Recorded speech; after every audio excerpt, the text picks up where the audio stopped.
Asa na eh. Oo. Sarap niya ng lawalitan mo lagyan ng dito. O ilagay niya ng itlog yan. Ay lagay niya ng itlog, pwede mo lagay ng katre. Kasi ito hindi pwedeng kasi danan din namin. Wait lang. Doon.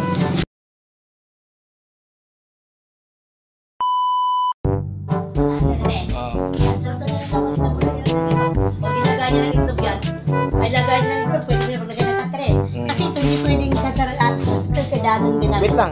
Doon. Wala sa pintuan na yan. Tapos lalagyan lang sa dito ng spider. Hindi magagawa sa pintuan dito, papasok dyan. Oo. Diba? Dito, sa saratuhan niya dyan. Papuntahan ka Dito. Sa saratuhan. Oo. Yan. Sarado dyan. Dito, daan namin dito.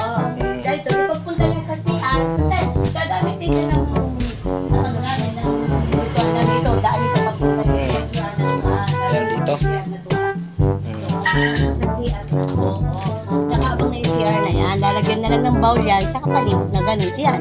O, edi itong daanan niya, basta dadaan siya rito. Nandun, gamit namin yan. Basta, itong kalahati na yung vacuum divider na yun. Kanya yan. Maglalagay na lang sa papapunta sa kanan dito. Diba? I-ayos, diba? Oo, tama. So, ibig sabihin, Mas malaki ito kaysa doon sa inirenta niya doon, di ba? mas malawak ito. So, ibig sabihin pala, ito yung didingdingan niya, ito. Oo, didingdigan nito. Yan yung didingdingan niya yan, di papunta rito. Yan. Tapos, May saksakan naman, may ano naman niya, may ilaw doon. may ilaw. Ilaw yan, may ilaw yan isa. May saksakan doon ng kurente, yun may saksakan ng kurente, ayun. Yan. Ito ay saksakan ng kurente. Ito. Oo, ayan. May kurente ito. May kurente. Kaya sa dito na alam ko na malaking lugar dito sa doon, di ba? Malawak pala to. May kilo naman yan po. So, yun Ate Marlene, no, nakikita mo naman yung splash yun ni Ate Bing, yung binigay niya sa iyo. Ito daw ba simula doon sa sa dingding. O, banda rito magawa ng pintuan para may pasok ang itlog. Dito sa powder. Yan. Balas ako sa dito basta gagawa ng Oo. So, ikaw na daw bahala gagawa ng pintuan. Basta banda rito, kapagawa ko yun, Sasara. basta may siya sa akin eh. yan. May ano pa to, may CR.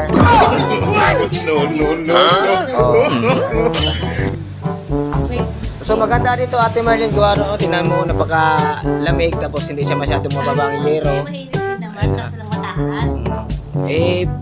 So, kumbaga sa maganda ang ni Ate Bing sa kanyang pagpamalakad. Suwari pa siya. Sa mga bansa. Oo. Sige po, salamat po. Isa ra, ilagay mo na sa papunta ko ngayon. Kaya ako ng vlog mo, di ka ba?